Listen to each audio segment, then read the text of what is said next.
इधर अफगानिस्तान और पाकिस्तान के बीच बढ़ते तनाव पर भारत की भी पैनी नजर है। तालिबान ने पाकिस्तान की सीमा पर हवाई हमलों का जवाब देने की घोषणा की है। सूत्रों के मुताबिक नई दिल्ली पाकिस्तान अफगानिस्तान संबंधों पर बारीकी से नजर रख रही है, क्योंकि इस्लामाबाद से नाराज काबुल नई दिल्ली से रिश्ते मजबूत करने की कोशिश कर सकता है। भारत हमेशा से काबुल में एक ऐसी सरकार चाहता है जो पाकिस्तान को आतंकवाद के मुद्दे पर सबक सिखा सके। दो खास मेहमान मेरे साथ इस वक्त जुड़ रहे हैं। Group captain retired VN Jha, पूर्व आईएएफ अधिकारी, और brigadier retired Sharadendu defence expert के तौर पर इस वक्त जुड़ गए हैं। ब्रिगेडियर शरदेंदु, पाकिस्तान की सेना ने वजीरिस्तान का जो आगे का इलाका जो अफगानिस्तान में पड़ता है, वहां पर एयर स्ट्राइक्स की हैं। इसकी वजह फिलहाल के हाल के तौर पर क्या ऐसी है कि पाकिस्तान इसे जस्टिफाई कर पाए, और इसके चलते क्या पाकिस्तान अपने वेस्टर्न सेक्टर को वोलेटाइल तो नहीं कर रहा है, वहां आग तो खुद ही नहीं लगा रहा है? देखिए, जहां तक पाकिस्तान का एयर स्ट्राइक का सवाल है, देखिए पाकिस्तान आतंकवादी गतिविधियों से काफी दिनों से सफर कर रहा है और पिछले साल तकरीबन 56% घटनाएं ज्यादा हुई हैं टेररिस्ट एक्ट जो पाकिस्तान की सरजमी पे हुआ। तो कहीं ना कहीं वो इसका जिम्मेदार टीटीपी तहरीके तालिबान और पाकिस्तान को मानता है और पाकिस्तान का कहना है कि इनकी ट्रेनिंग, इनकी मदद, इनका फाइनेंशियल एड, इनका जो पूरा वर्चस्व है अफगानिस्तान में पनप रहा है। लिहाजा उस पाकिस्तान ने अफगानिस्तान के पक्तिका जो प्रोविंस है वहां पे एयर स्ट्राइक किया, जिसमें 25-27 लोगों की मौत हुई, जिसमें कुछ महिलाएं और बच्चे भी शामिल हैं। इस तरीके का स्ट्राइक करना, देखिए, ये अफगानिस्तान की संप्रभुता पे क्वेश्चन उठाता है, तमाम तरीके के इंटरनेशनल लॉ को वायलेट करता है। आज की डेट में अफगानिस्तान एक स्वतंत्र देश है, वहां पे एक तालिबान की सरकार है और ज्यादा से ज्यादा देश आज की डेट में वहां डिप्लोमेटिक रिलेशन स्टैब्लिश करने में लगे हुए हैं। तमाम तरीके के डेवलपमेंट वर्क चल रहे हैं और एक तरीके से वहां पे शांति की प्रक्रिया तालिबान ने शुरू की है। लेकिन पाकिस्तान का इस तरीके से एयर स्ट्राइक करना और कहना कि यहाँ पे अफगानिस्तान की सरकार का कोई दखलंदाजी नहीं है, ये एक इंडिपेंडेंट रीजन है, ये कबायली के लोग जो तालिबान तहरीके तालिबान और पाकिस्तान को ट्रेनिंग कर रहे हैं, इसका अफगानिस्तान की सरकार से कुछ नहीं लेना है, ये एक नैरेटिव चलाना है। अल्टीमेटली आपने जहां एयर स्ट्राइक किया वो अफगानिस्तान का हिस्सा है। आपने इंटरनेशनल बॉर्डर को ब्रीच किया, आप अफगानिस्तान के एयर स्पेस में घुसे, आपने जेट फाइटर से वहां पे एयर स्ट्राइक की जिसमें महिलाएं और बच्चे भी मरे और आपका कहना है कि आपने तालिबान को जो ट्रेन कर रहे हैं लोग उनको क्षति पहुंचाई है। लेकिन क्या हुआ अफगानिस्तान की संप्रभुता का? नेचुरली वहां की तालिबान सरकार इससे बहुत ही नाखुश होगी और आपने जैसा कि जाना होगा कि तकरीबन 15,000 तालिबान अब पाकिस्तान की सीमा के लिए कूच कर चुके हैं। उन्होंने कहा है कि ये जो एयर स्ट्राइक की गई है ये अनआंसर्ड नहीं जाएगी। तो एक तरीके से तनाव देखिए दो इस्लामिक देशों में बढ़ रहा है। ये कहना कि धर्म के आधार पे कोई देश बनेगा तो उसमें तनाव नहीं होगा, वो गलत होगा। अफगानिस्तान और पाकिस्तान में जिस तरीके की गतिविधियां चल रही हैं, जिस तरीके से उनके डिप्लोमेटिक रिलेशन और मिलिट्री एक्शन आज की डेट में हो रहा है, वो बहुत ही चिंता का विषय है। और साथ में ये देखना पड़ेगा कि पाकिस्तान जो जिस तालिबान को वो उसने ट्रेन किया, उसको एक सफल ऑर्गेनाइजेशन के रूप में खड़ा किया, आज वही तालिबान उसके खिलाफ है। तो कहने का मतलब ये कि 2011 में जो हिलरी क्लिंटन ने बोला था कि अगर आप सांप पाल रहे हैं तो ये जरूरी नहीं कि वो पड़ोसी को काटे, ये सांप उसको भी काट सकता है जिसको उसने पाला है, जिसने उसको संरक्षण दिया है। ये पूरी तरीके से आज सच चरितार्थ हो रहा है। पाकिस्तान ने तालिबान को बनाया, वही तालिबान के 15,000 लड़ाके आज के आपके खिलाफ खड़े हो गए। पाकिस्तान एक अजब तरीके की स्थिति से गुजर रहा है, उसे पता नहीं लग रहा है कि उसे क्या हिट कर रहा है। पाकिस्तान की सेना अपना अलग राह पर नाप रही है। इसी आईएसआई ने तालिबान को ट्रेन किया और उसको सत्ता पे मौजूद किया, लेकिन उनका ये मिलिट्री एक्शन जो 24 दिसंबर को किया, ये गलत साबित हो रहा है। आपने अफगानिस्तान को एंटेगनाइज किया, उनकी सॉवरेनिटी पे अटैक किया, उनकी गवर्नमेंट पे अटैक किया है डायरेक्टली और इनडायरेक्टली। लिहाजा अफगानिस्तान का जो एक्शन है काफी हद तक जस्टिफाइड है। आप किसी के कंट्री में इस तरीके से इंप्यूनिटी के साथ एयर स्ट्राइक करेंगे तो आप उसके लिए रिजल्ट भोगने के लिए तैयार रहें। और पाकिस्तान की देखिए क्या स्थिति है। आप आर्मी आपके सत्ता के कंट्रोल में है नहीं, आईएसआई जो चाहता है वो करता है। उनके जो चीफ है आसिफ मुनीर है, वो अपने अलग राह पर नाप रहे हैं। एडमिनिस्ट्रेशन का कंट्रोल है नहीं, इकोनॉमिक क्राइसिस है, साथ में बलूचिस्तान की प्रॉब्लम है और चारों प्रदेश का लॉब साइडेड डेवलपमेंट है। तो तमाम तरीके के खैबर पख्तूनवा में टेररिस्ट स्ट्राइक है और साथ में देखिए चाइना का कितना बड़ा प्रेशर है। चाइना के जो सीपैक है वहां पे उसकी सुरक्षा के लिए आज की डेट में 30,000 सिक्योरिटी फोर्सेस का डिप्लॉयमेंट पाकिस्तान ने किया। साथ में चाइना के साथ आप एंटी टेररिस्ट ड्रिल और ऐसी एक्सरसाइजेस कर रहे हैं, लेकिन रिजल्ट ग्राउंड पे नहीं निकल रहा है। लेकिन मेरा मानना है कि डिप्लोमेटिकली पाकिस्तान ने एक ब्लंडर क्रिएट किया है और हम्म। दोनों देशों के रिश्ते बहुत ही खराब होंगे। इसका एडवांटेज तो मैं नहीं कहूंगा, लेकिन अफगानिस्तान और हिंदुस्तान के हमेशा से रिलेशन अच्छे रहे हैं। ने बहुत बड़ा डेवलपमेंट वर्क अफगानिस्तान में नहीं, किया है, तो डिप्लोमेटिक लैंग्वेज हिंदुस्तान में ये को चीजें गलत अफगानिस्तान का नहीं है। साथ देके आप कहीं जो ना कह कहीं रहे हैं पाकिस्तान का पीछे बनाना पड़ेगा। डिप्लोमेटिक लैंग्वेज में ये चीजें गलत नहीं है जो आप यहां पर बात कर रहे हैं। बांग्लादेश के साथ भारत के संबंध बांग्लादेश ने बिगाड़े, लेकिन पाकिस्तान ने आगे बढ़कर उसको कैश करने की कोशिश की है। चीन वहां पर अपने इक्विपमेंट्स बेचना शुरू कर चुका है। तो ये जब स्थितियां पैदा होती हैं तो इनको जो भुना नहीं पाता है वो मौके को गंवा देता है। यहां पर भारत और अफगानिस्तान का नजदीक आना भारत के उस सहयोग को तो मजबूत करेगा जो इस हालात के पहले वहां पर था। लगातार भारत अफगानिस्तान के साथ था और अब और ज्यादा आगे बढ़ सकता है। ग्रुप कैप्टन वीएन झा मेरे साथ इस वक्त जुड़े हुए हैं। वीएन झा साहब, ये ऑपरेशन पठान जो पाकिस्तान ने शुरू किया, खैर मैंने इसे नाम दिया है, ये कहीं बहुत 2014 में ऑपरेशन जज्बे अर्ब जो ऑपरेशन था जो उत्तरी वजीरिस्तान में शुरू किया गया था, अपने वेस्टर्न इलाके की जिसकी हम बात कर रहे हैं, वहां पर उस बॉर्डर पर डूरन लाइन के आसपास पाकिस्तान ने, तब जो लोग भागकर अफगानिस्तान में जाकर जो बस गए थे शरणार्थी एक तौर पर, वहां पर एक बार फिर से स्ट्राइक की है। क्या अफगानिस्तान कैपेबल है इसका जवाब देने में, या फिर अफगानिस्तान अभी केवल जो एम्बुश तरह के जो हमले होते हैं केवल वही कर पाएगा और उसी तरीके से पाकिस्तान को जवाब दे पाएगा, जैसा वो लोग कह रहे हैं कि हम जवाब देंगे बरमल में हुए इस हमले का? देखिए राजीव जी, जहाँ तक पाकिस्तान का सवाल है और अफगानिस्तान का सैन्य टकराव का सवाल है, तो सैन्य की जो कैपेबिलिटी है उसके दृष्टि से अफगानिस्तान बहुत पीछे है, पाकिस्तान काफ़ी आगे है।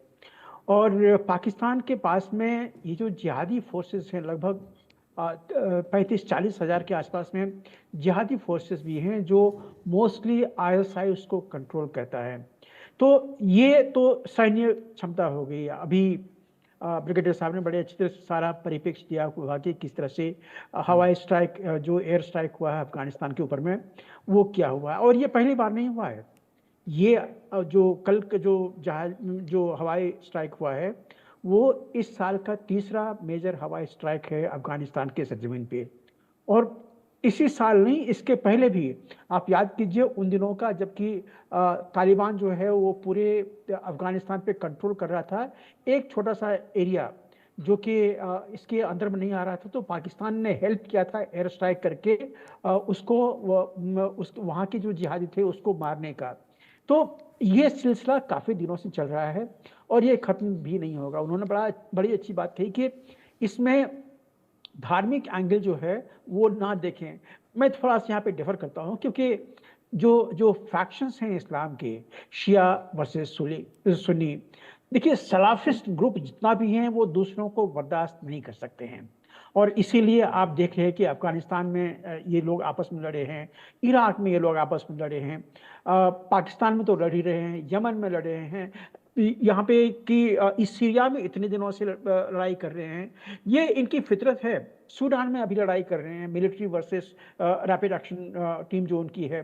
तो इनका ये सेक्टोरियल वायलेंस ये चलता रहेगा। कहते हैं ना कि दैत्य, अगर दो तरह के दैत्य हों, इनके सिर को एक दूसरे के सामने में कर दीजिए, आपस में लड़ाई करते रहेंगे, तब तक दूसरे जो है वो सेफ बने रहेंगे। और ये वही दैत्य हैं, ये जो जिहादी ग्रुप्स हैं, यही दैत्य है। अब मैं आपके स्पेसिफिक क्वेश्चंस पे आता हूँ। देखिए, अफगानिस्तान किसी भी तरह से पाकिस्तान का मुकाबला नहीं कर सकता। उसको कहीं ना कहीं ये छद्म युद्ध जो है उसको लड़ना पड़ेगा। मैं जानता हूँ आज के दिन में अफगानिस्तान के पास में टैंक हैं, युद्धक हेलीकॉप्टर हैं, लेकिन उसका जो उपयोग किस तरह से एक ऑपरेशनल सिनेरियो में होना चाहिए अभी तक नहीं कर पाया हुआ। अगर एक भी हेलीकॉप्टर उसका पाकिस्तान के जो बॉर्डर है उसको क्रॉस किया तो काफी लाजमी है कि अब उस हेलीकॉप्टर को मार के गिरा दिया जाएगा।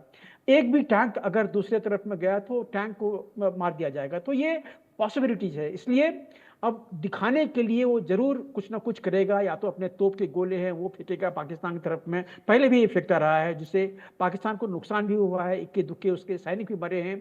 लेकिन मोस्टली ये अपने जिहादियों को, चाहे वो टीटीपी हो या फिर तालिबान का कैडर हो, नॉन मिलिट्री कैडर, उसको भेजेगा पाकिस्तान के ऊपर में, जरूर कुछ ना कुछ करेगा।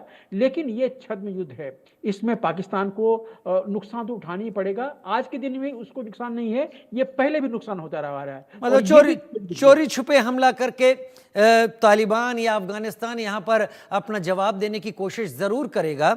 लेकिन जहाँ तक पाकिस्तान की बात है, अब तक पाकिस्तानी गवर्नमेंट ने इसको लेकर कुछ कहा नहीं है, लेकिन ये स्ट्राइक्स हुई हैं पक्तिका के बरमल में और उसमें लोग मारे गए हैं। अंदरूने वो लोग ये बात कह रहे हैं पाकिस्तान में कि यहाँ पर टेररिस्ट या आतंकवादियों को मारा गया है, लेकिन जो वहाँ के पुराने प्रेसिडेंट हैं हामिद करजाई या बाकी जो लोग वहाँ के एनवॉयज रहे हैं जगह जगह, वो उन सब का कहना है कि ये सीधे सीधे अफगानिस्तान का जो इंटीग्रिटी है उसका उन्होंने उल्लंघन किया। खैर, कल्बे अली मेरे साथ इस वक्त पाकिस्तान से जुड़ गए हैं, जर्नलिस्ट हैं।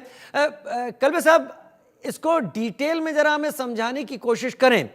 ऑपरेशन इससे पहले 2014 में हुआ था, जो नॉर्थ वजीरिस्तान और अफगानिस्तान के लगे हुए इलाकों में ऑपरेशन जरबे अज़्ब, जो कि पाकिस्तान आर्मी भी चला रही थी और वहाँ पर भी ऐसे ही टारगेट किया गया था। कुछ लंबे समय तक ऑपरेशन चला था, कुछ लोग डूरन लाइन के दूसरी तरफ पहुँच गए, कुछ इस तरफ अलग अलग शहरों में जाकर छुपे या बस गए। तो क्या ये टीटीपी को कंट्रोल करने के लिए किया गया है या अफगानिस्तान को कंट्रोल करने के लिए हमला किया गया है? जरा डिटेल में समझाएं। कल्बे अली साहब, आपने मेरा सवाल सुना क्या? जी जी, मैं सॉरी, बस वो जरा कनेक्शन प्रॉब्लम थी जी। आपकी जो बात है ना, मतलब है कि जो ब्रिगेडियर साहब कह रहे थे कि क्रॉस बॉर्डर अटैक्स नहीं होने चाहिए, तो वो तो बालाकोट पे भी हुआ था। अगर जो कंट्री समझती है कि जी हमारे यहाँ थ्रेट कहीं से हो सकता है, तो वो कंट्रीज एक्ट कर सकती हैं, जो कर सकती हैं वो एक्ट करती हैं। दूसरी बात ये है कि ये जो बात है कि टीटीपी से मैं लिख रहा हूं बात को, पक्तिका समेत काफी सारे ऐसे इलाके हैं जहां पे सेंट्रल गवर्नमेंट का कंट्रोल नहीं है, इवन जो वो अफगानिस्तान के अंदर आते हैं। और ये मैं बड़ी माफी के साथ आपका कनेक्शन और आपकी आवाज बार बार लंबे वक्त के लिए कट रहे हैं। अगर आपको मेरी आवाज आ रही है तो मैं कोशिश करूंगा थोड़ी देर में कल्बे अली साहब एक बार फिर आपका रुख करूं, चीजें समझने की कोशिश करूं। लेकिन मैं थोड़ा सा इसमें हाईलाइट करता हूं जी, जो वो कहने की कोशिश कर रहे थे। देखिए, बेशक पक्तिका जो प्रोविंस है वहां पे बरमल डिस्ट्रिक्ट में हुआ है, और बरमल डिस्ट्रिक्ट में भी एक छोटा सा क्लस्टर है 3 गांवों का। एक है मुर्ग बाजार, दूसरा है मारगा, और तीसरा मेरे ख्याल से लमन या ऐसे करके एक गांव है। ये 3 गांव जो हैं, इसमें से मुर्ग बाजार में खास करके ये जो जिहादी वेस्ट पहन के जो आत्मघाती हमला करते हैं, यहाँ पे वो बच्चों को ट्रेनिंग देते हैं आत्मघाती हमला करने के लिए, औरतों को ट्रेनिंग देते हैं, युवकों को ट्रेनिंग देते हैं। ये जो वो एरिया है मुर्ग बाजार का खास करके, यहाँ पे काफी सारी जिहादी एक्टिविटी और ट्रेनिंग कैंप वहां पे स्टैब्लिश हैं, जो खास करके पाकिस्तान के खिलाफ में यूज होता है। तो इसलिए कहना एक तरह से जायज है कि पाकिस्तान ने अफगानिस्तान के अंदर में पाकिस्तान स्पेसिफिक जो जिहादी ट्रेनिंग कैंप थे उसको उड़ा दिया है। तो इससे सबक भारत को भी लेना चाहिए कि पाकिस्तान के अंदर में जो जो एरिया हैं जो भारत स्पेसिफिक जिहादी गतिविधियों को ट्रेनिंग देता है, वहां उसको उड़ा दे। ये पाकिस्तान आपको हमें रास्ता दिखा रहा है एक तरह से। लेकिन ये कुछ भी कह लें, कोई भी इसको शब्द दे दे, ये जो सॉवरेंटी है उसका उल्लंघन है। तो अभी अफगानिस्तान जो भी एक्शन लेने जा रहा होगा ये सिंबॉलिक होगा, लेकिन मोस्टली जो एक्शन होगा वो बाद में जिहादी जो छद्म युद्ध होता है जिस तरह का, वो पाकिस्तान के अंदर में एक्शन होगा, चाहे वो टीटीपी करे या फिर और कोई ग्रुप करे या तालिबान का ही कोई फैक्शन करे, वो होगा। तो ये सब मिला जुला के देख लीजिए, ये एक गतिविधि ऐसी है जो काफी सालों से वहां पे चल रही है। पिछले लगभग 5 साल में इसमें इंक्रीज आई है। एक और चीज मैं बता दूं, पाकिस्तान एक और चीज से गुजर रहा है, वो है ईरान स्पेसिफिक जो क्रॉस बॉर्डर टेररिज्म और जो झड़प है वो ईरान से भी चल रहा है। तो पाकिस्तान आज के दिन में सबों से पंगा ले रहा है। ईरान से एक तरफ में ले रहा है, अफ़गानिस्तान से एक तरफ में ले रहा है, भारत से तो है ही है। वहाँ पे उज़्बेक जो आजकल जो उज़्बेक टेररिस्ट जो जाके रशिया में गतिविधि करते हैं या कहीं और जाके गतिविधि करते हैं, उनकी ट्रेनिंग पाकिस्तान में होती है।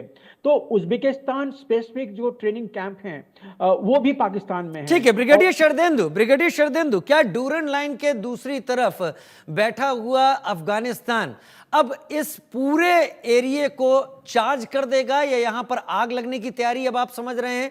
क्योंकि पाकिस्तान टीटीपी के हमलों से परेशान तो था, ये तो हम लगातार ही देख रहे थे, और पाकिस्तान ने अगर अटैक किया है ऐसे टीटीपी के वर्टिकल्स पर जहां पर वो पाकिस्तान के खिलाफ कोई कार्रवाई ना करें, तो पाकिस्तान ने कहीं बहुत भारत को भी मैसेज दिया है कि लश्कर और जैश ए मोहम्मद जो कुछ कर रहे हैं, अगर आपको पता चलता है तो आप भी इंटरनेशनल बाउंड्री क्रॉस करके अटैक कर सकते हैं उनके ऊपर। लेकिन क्या पाकिस्तान जो कर रहा है वो अफगानिस्तान और डूरन लाइन को आग में तब्दील तो नहीं करेगा?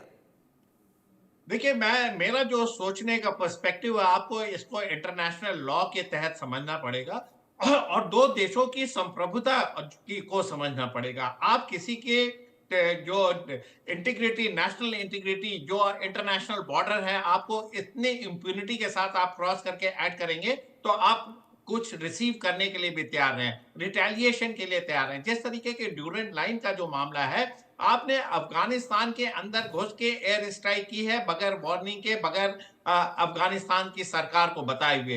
ये एक क्लियर कट वायलेशन है, क्लियर कट आपने उनके एयर स्पेस को वायलेट किया है और उनकी संप्रभुता पे हमला किया है। इस तरीके की घटनाओं को एक्सेप्ट नहीं किया जा सकता, क्योंकि तमाम तरीके के मिडिल ईस्ट के जो घटनाएं हो रही हैं, आप उसका एग्जाम्पल यहाँ पे ना लगाएं। वो उसकी डायनेमिक्स अलग है, वहां की क्राइसिस अलग है, वहां के इश्यूज अलग है। यहाँ ये दो स्वतंत्र देश हैं। आप इस तरीके की बातें नहीं कर सकते कि वहां पे ट्रेनिंग कैंप चल रहा था और हमने उसको उड़ा दिया और इस तरीके का अफरा तफरी का माहौल इस इलाके में बनाने की कोशिश ना की जाए। मेरा मानना है कि इसकी वजह क्या है, पहले ये समझिए। सबसे पहले जब तालिबान का वहां स्ट्रगल चल रहा था और अमेरिका का रूल वहां पे था, तो तमाम तरीके के अफगानिस्तान के लोग शरणार्थी के रूप में पाकिस्तान आए थे और पाकिस्तान ने उन 5 लाख शरणार्थियों को फोर्स करके अफगानिस्तान में वापस भेजा। और यही तहलीके तालिबान के लोग अफगानिस्तान लगातार आ रहे थे, जा रहे थे, ट्रेनिंग में मुहैया करा रहे थे, और यही तहलीके तालिबान पाकिस्तान के लोग तालिबान की एक स्टेज पे मदद करने के लिए पूरी तरीके से तैयार थे अगर वो सत्ता में नहीं आते। तो इस चीज को हमें समझना पड़ेगा। बाद में पाकिस्तान की फोर्स ने इस पूरे वजीरिस्तान के इलाके में, जहां पे बॉर्डर तालिबानियों के लिए पोरस बना दिया गया था, वहां पे पिकेटिंग की, उनके आवागमन पे रोक लगाई और तमाम तरीके का जो लॉपसाइडेड डेवलपमेंट था, जिस तरीके से सी पैक आ रहा था, कहीं ना कहीं वहां के लोकल पॉपुलेशन इससे अफेक्टेड थी और वो तालिबान की तरफ आकर्षित हुई। अब जब वो अफगानिस्तान जाके ट्रेनिंग करने की कोशिश की तो पाकिस्तान की आर्मी ने उन्होंने चेक किया और यहां से इनके रिसेंटमेंट शुरू हुए, यहां से पाकिस्तान में टेररिस्ट स्ट्राइक शुरू हुई यहां पे। और जो जहां तक बलूचिस्तान का सवाल है, बलूचिस्तान बीएलए का स्ट्रगल अलग है। पाकिस्तान आज की डेट में बाल्कनाइजेशन के दौर से गुजर रहा है, पॉलिटिकल स्टेबिलिटी है नहीं, पॉलिटिकल जो वहां के जो शहबाज शरीफ की गवर्नमेंट है, वीक गवर्नमेंट है, इकोनॉमिक क्राइसिस है, मिलिट्री अपना राग नाप रही है, तमाम तरीके के फैक्शन है। तो पाकिस्तान आज की डेट में at the verge of balkanisation है, लेकिन साइड बाय साइड वो तालिबान के अंदर घुस के, अफगानिस्तान के अंदर घुस के जिस तरीके से उसने एयर स्ट्राइक की है, इसका जवाब देने के लिए देखिए वहां मोबिलाइजेशन हो गया है। तालिबान के 15,000 लड़ाके कूच कर चुके हैं, जिससे ये जो आपका वेस्टर्न बॉर्डर है बहुत अफेक्टेड होगा। इसमें मिलिट्री का क्लासिकल ऑपरेशन नहीं लॉन्च किया जाएगा। तालिबान के लड़ने का तरीका आपको समझना पड़ेगा। ये एक गुरिल्ला वॉरफेयर है, एक गुरिल्ले की तरीके से छोटे टीम में अफरा तफरी का माहौल क्रिएट करते हैं, टेररिस्ट अटैक करते हैं, सबोटाज करते हैं, किलिंग करेंगे, ब्रिजेस उड़ाएंगे, कॉन्वॉय पे अटैक करेंगे, गांव में हत्या करेंगे, निर्दोषों को मारेंगे। ठीक है, कल्बे अली मेरे साथ होते हैं और इस तरीके के ऑपरेशन को अंजाम देंगे। कल्बे अली मेरे साथ इस वक्त जुड़ गए हैं और बढ़ेगी। कल्बे अली मेरे साथ इस वक्त पाकिस्तान से जुड़ गए, मैं उनसे ही समझना चाहूंगा। हालांकि कल्बे साहब, पाकिस्तान गवर्नमेंट ने तो कुछ नहीं कहा है, लेकिन जो चीजें इनिशियली सामने आ रही हैं वो टारगेट वहां पर टीटीपी के जो इंस्टॉलेशंस हैं उन पर किया गया, जिसके चलते खैबर पख्तूनख्वा की बात करें, नॉर्थ वजीरिस्तान की बात करें, यहाँ पाकिस्तान परेशान रहा है। पिछले कई दिनों में काफी अटैक उनकी तरफ से हुए हैं। डिटेल इस पे हमें जरा सा इंफॉर्मेशन दीजिए क्या हुआ है और अब क्या एंटीसिपेट पाकिस्तान कर रहा है कि अफगानिस्तान इस पर रिएक्ट करेगा और उसी तरीके से गुरिल्ला वॉरफेयर में उलझाएगा? नहीं, कोई खास रिएक्शन नहीं होगा। मैंने आपसे पहले भी कहा था, सॉरी वो बात कट गई थी, हम्म। कि अफगान गवर्नमेंट, काबुल गवर्नमेंट की इतनी रिट है नहीं यहाँ पे। दूसरी बात यह है कि काबुल गवर्नमेंट भी कोई बहुत ज्यादा अफोर्ड नहीं कर सकती पाकिस्तान से, यानी कि डायरेक्ट क्लैश।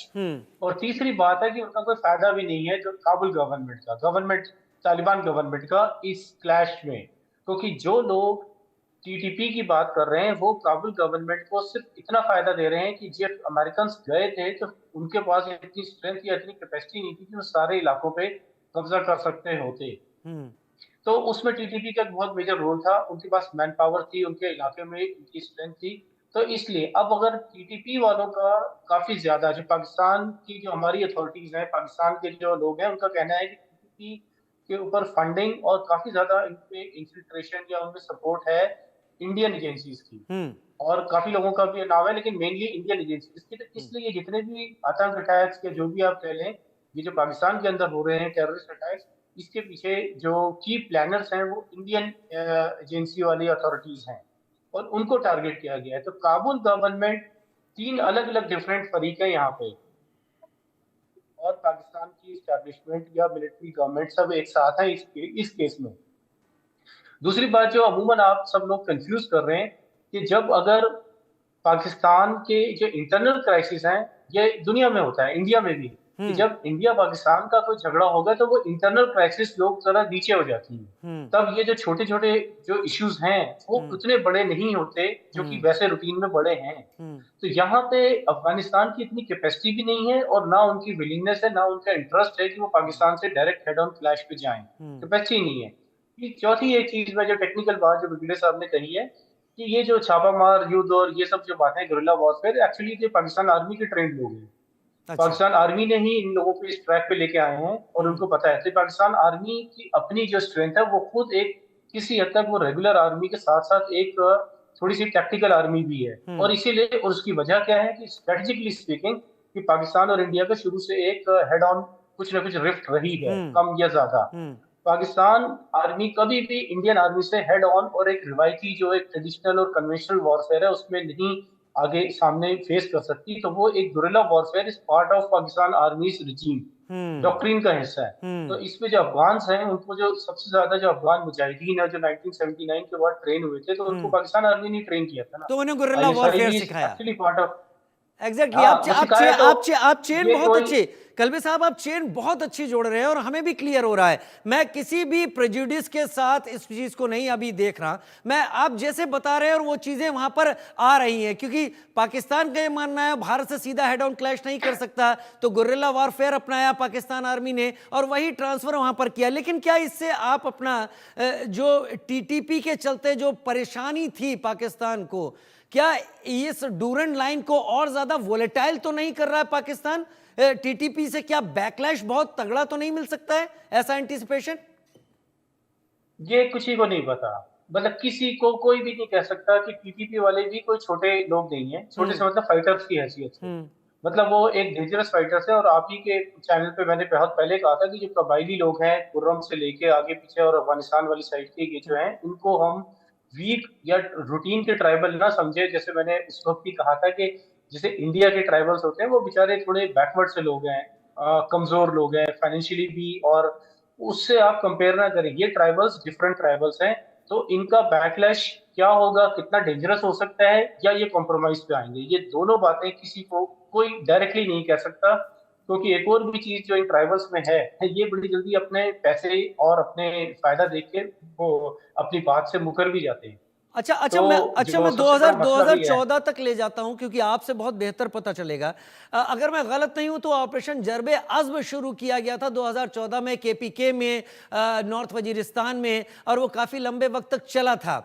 क्या उसका कुछ सही रिजल्ट नहीं मिला था पाकिस्तान को, कि पाकिस्तान इतने पिछले दिनों में टीटीपी के चलते, बहुत सारे टीटीपी के इंसिडेंट ऐसे हुए हैं जहां पर पाकिस्तानी आर्मी को बहुत ज्यादा सफर करना पड़ा है, और ये शायद पाकिस्तान को ये लगा कि अगर अभी नहीं तो फिर शायद आगे करने की हालत ना पैदा हो, इसलिए अभी ये कर दिया जाए और चीजों को सेटल किया जाए। क्या यही वजह है? जो टीटीपी या जो फाइटर्स या गुरिल्लास या वो जो लोग बॉर्डर पे ट्रेन हो रहे थे, पाकिस्तान अकेला तो नहीं कर रहा था, सऊदीज का पैसा था और अमेरिकन सीआईए की एक बहुत बड़ी इसमें चेन का हिस्सा थे हम।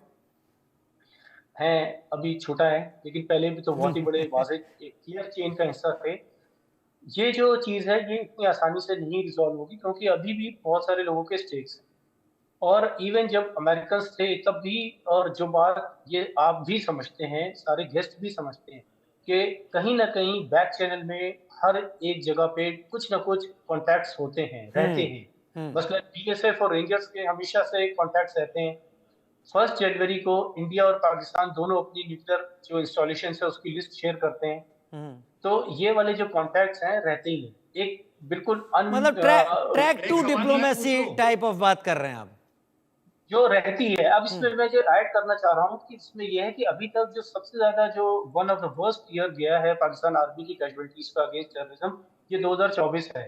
और उसमें वजह यही है कि जो बैक चैनल्स बहुत सारे थे वो फेल हो रहे हैं, जो काबुल गवर्नमेंट भी नहीं इसी कर में पा आपसे रही। सवाल पूछना चाहता हूँ, माफ करिएगा, एक चीज बताइए। देखिए, पाकिस्तान आर्मी इस समय तालिबान के जो लड़ाके हैं उनको कैसे हैंडल करेगी? एक टीटीपी ने आपको इतना बड़ा डैमेज कर रखा है, अगर तालिबान के लड़ाके भी उनके साथ हाथ मिला लेते हैं तो आपके लिए एक नया फ्रंट, वेस्टर्न फ्रंट खुलता है, वजीरिस्तान का इलाका। आप उसको कैसे हैंडल करेंगे? आप खुद अपने इंटरनल प्रॉब्लम से घिरे हुए, पाकिस्तान की सेना ये और सिक्योरिटी फोर्सेस ये हैसियत नहीं रख रही कि टीटीपी को कंट्रोल कर सके, तो आप अफगानिस्तान के लड़ाकों के साथ कैसे लड़ेंगे? नहीं, और नंबर दो, कलबे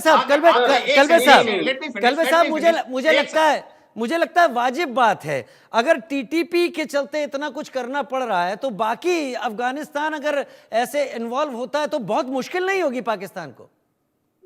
मैं यही आपसे अभी मैंने जवाब में दिया ना कि इसका बैकलैश के बारे में क्या होगा किसी को नहीं पता। ये मैंने पहले कह दिया फर्स्ट पॉइंट, ये इसका मतलब नहीं this is the last point. बात ये है कि अगर जो तालिबान के फाइटर्स अगर आते हैं तो वो एक कन्वेंशनल और एक ओपन किस्म की तालिबान यानी काबुल वर्सेस इस्लामाबाद हो जाएगा। तो काबुल कभी भी इस्लामाबाद को फेस नहीं कर सकता, इवन इसकी गोरिल्ला वॉरफेयर भी हो। जैसे अभी भी पाकिस्तान आर्मी एयरफोर्स जो है वो अंदर नहीं होगा। ठीक है, मैं आता हूँ चर्चा पर, लेकिन मैं एक स्टोरी की तरफ आगे बढ़ूंगा। क्या पाकिस्तान में बिना मार्शल लॉ चल रहा है इस वक्त, फौज का शासन? ये हम क्यों कह रहे हैं, इसके पीछे कुछ रीजन है, एक रिपोर्ट दिखा देते हैं, उसके बाद इसी पर चर्चा करते हैं। सभी हमारे साथ।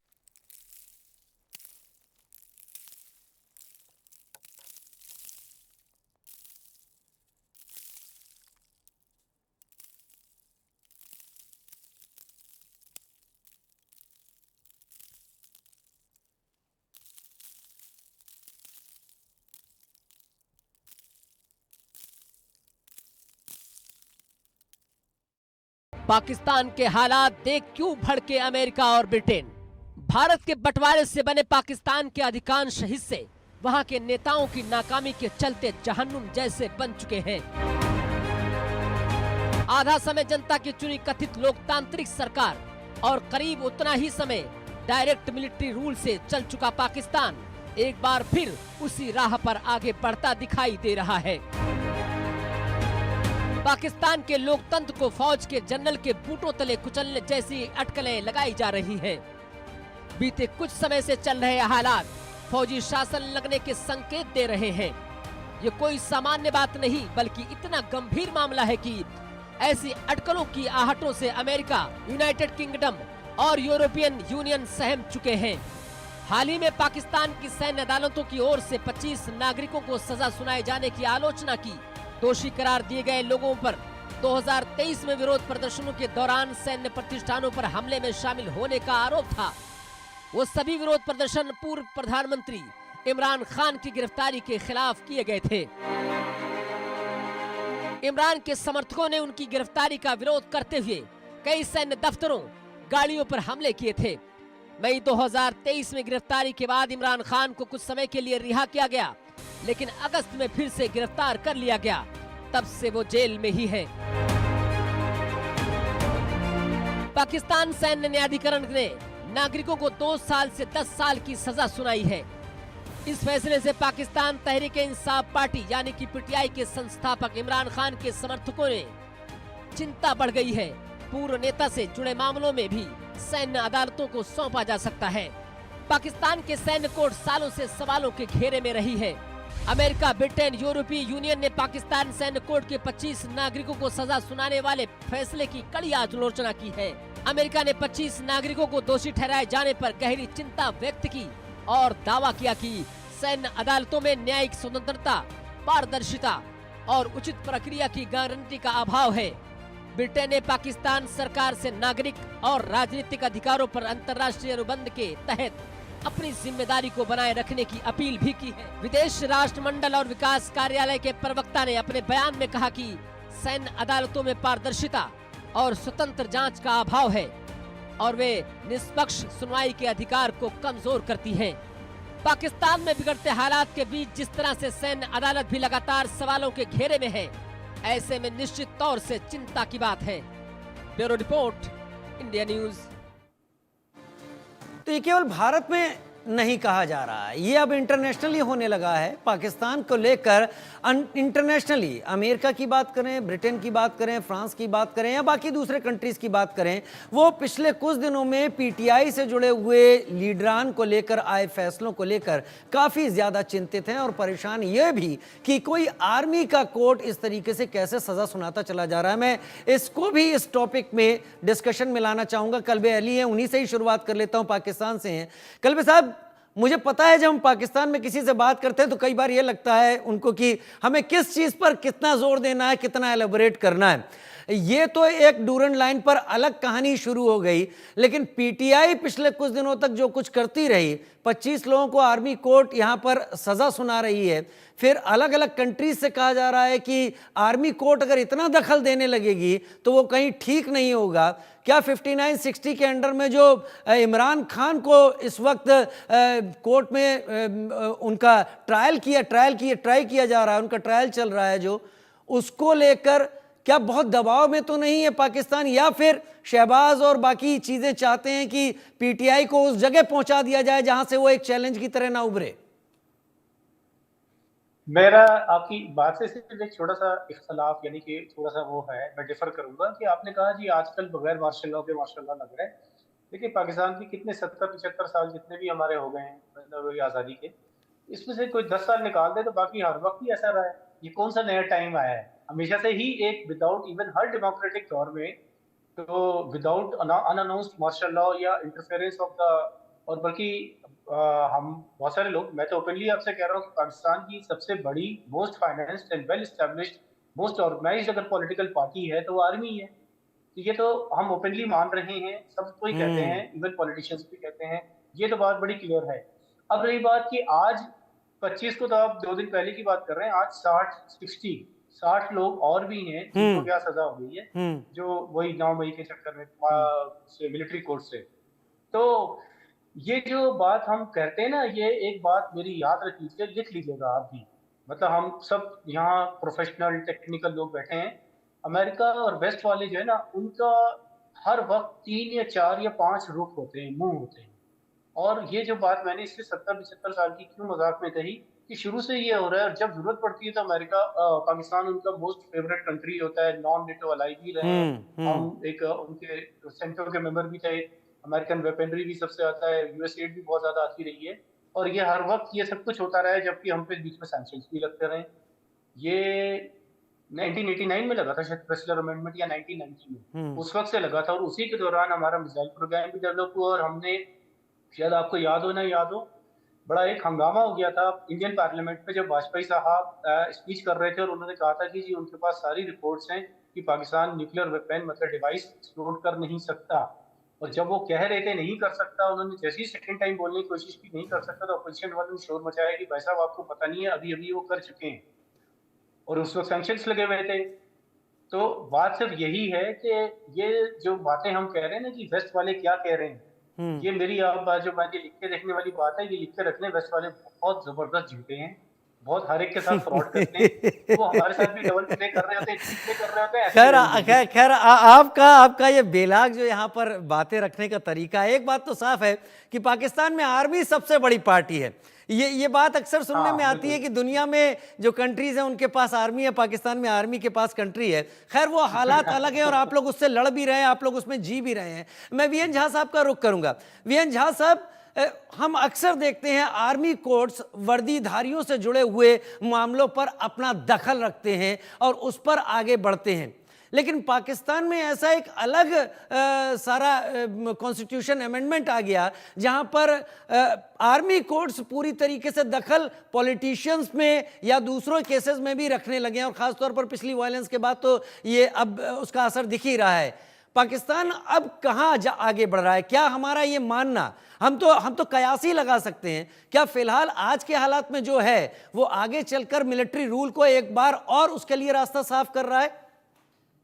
राजीव जी, मैं पाकिस्तान के मिलिट्री कोर्ट की बात थोड़ी सी बाद में करता हूं।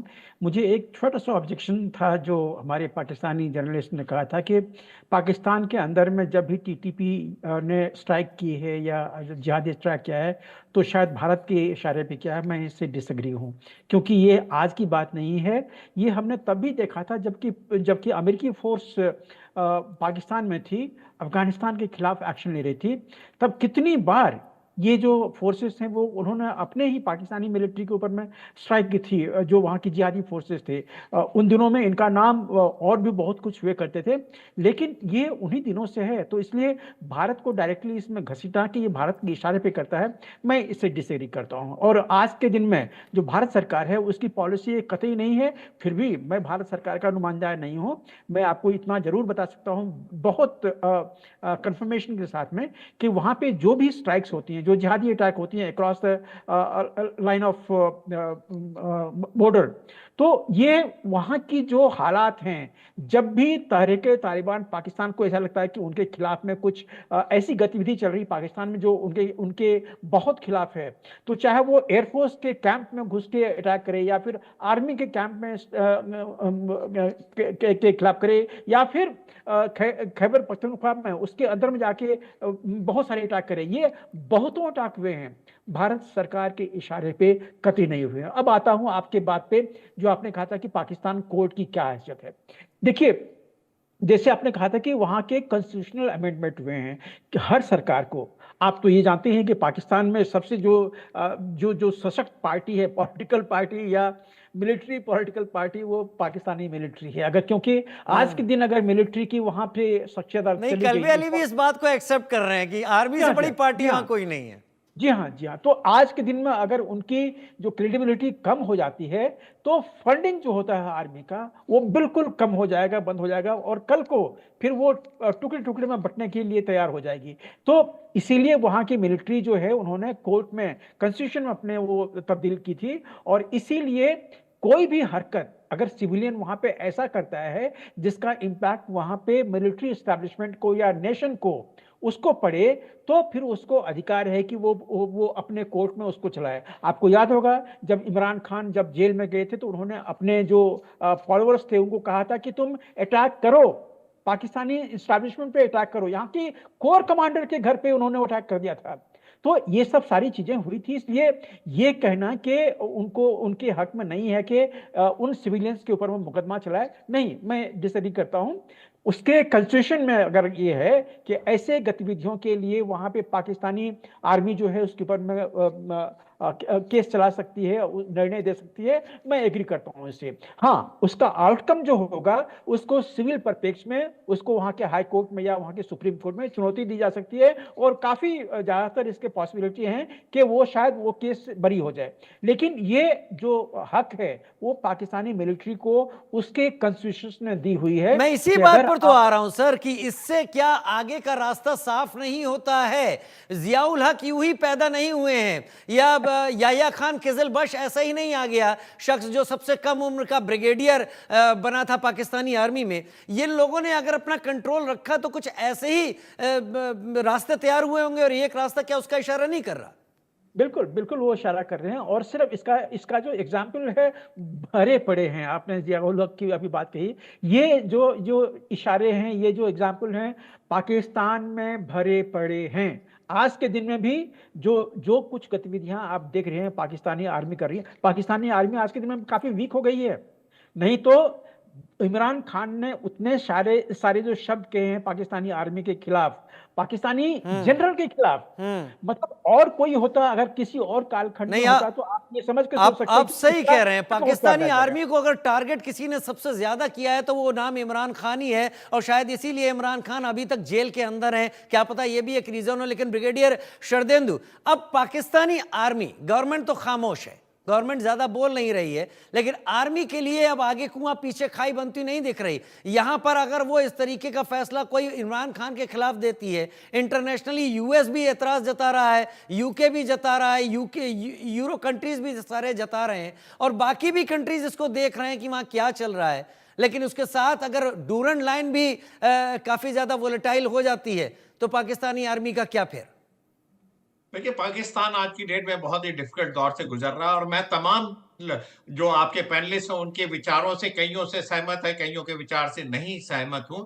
देखिए, एक पॉलिटिकल आदमी का केस जुडिशियल कस्टडी में चलना चाहिए, मिलिट्री कोर्ट उसके लिए जायज नहीं है। जो पॉलिटिकल अपीवल है पाकिस्तान में, उसका केस जुडिशियली चलना चाहिए, मिलिट्री कोर्ट उसकी सही जगह नहीं। मिलिट्री कोर्ट बना किसके लिए? मिलिट्री कोर्ट उनके लिए बना हुआ जो आर्मी के डायरेक्ट एक्टिव सर्विस में है, या कुछ ऐसे एक्टिविटी जो डायरेक्टली आर्मी को अफेक्ट कर रही है। लेकिन जो पॉलिटिकल इशू है, जो सोशल इशू है, जो डिस्क्रिमिनेटरी इशू है, जो प्रोटेस्ट है, जो एजिटेशन है, उसके केसेस को आप कैसे मिलिट्री कोर्ट में चला सकते हैं? ये सोच का फर्क है। ये एक डिक्टेटरशिप को जन्म देता है, और इसी के तहत पाकिस्तान आज की डेट में सफर कर रहा है। और जो वेस्ट की रिपोर्ट है, आप पूरी तरीके से उसको खारिज नहीं कर सकते हैं। ये हुआ है ग्राउंड में, इस तरीके के ह्यूमन राइट वायलेशन चल रहे हैं, पॉलिटिकली लोगों को कैद में रखा गया है, मिलिट्री कोर्ट के तहत उनको सजाएं हो रही हैं। These are the facts. Pakistan को इसको समझना पड़ेगा, पाकिस्तान की आवाम को समझना पड़ेगा, और पाकिस्तान के जर्नलिस्ट को समझना पड़ेगा। आप हर चीज को नेशनलिस्टिक व्यू के तहत